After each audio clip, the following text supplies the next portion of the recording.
Say goodbye to fumbling for your physical insurance car and hello to instant digital access with your American Family Car Insurance and Apple Wallet. First, you'll need to have your American Family Insurance policy information readily available. This typically means logging into your account on the American Family Insurance website or their mobile app. Make sure you're logged into your account on your iPhone. Once you're logged in, navigate to your policy details. Look for an option that allows you to manage or view your insurance card. This might be labeled as Digital ID Card, View Proof of Insurance, or something similar. You should see your insurance card displayed on the screen now.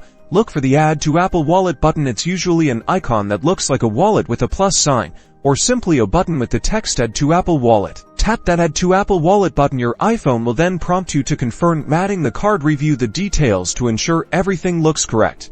After confirming, your American Family Car Insurance card will be successfully added to your Apple Wallet. You can now easily access it anytime by double-clicking the side button on your iPhone or by opening the wallet app directly. This makes proving your insurance on the go incredibly simple and convenient. You control your card right from your pocket. No more paper clutter. Enjoy the ease and security of having your American Family Car Insurance right on your iPhone.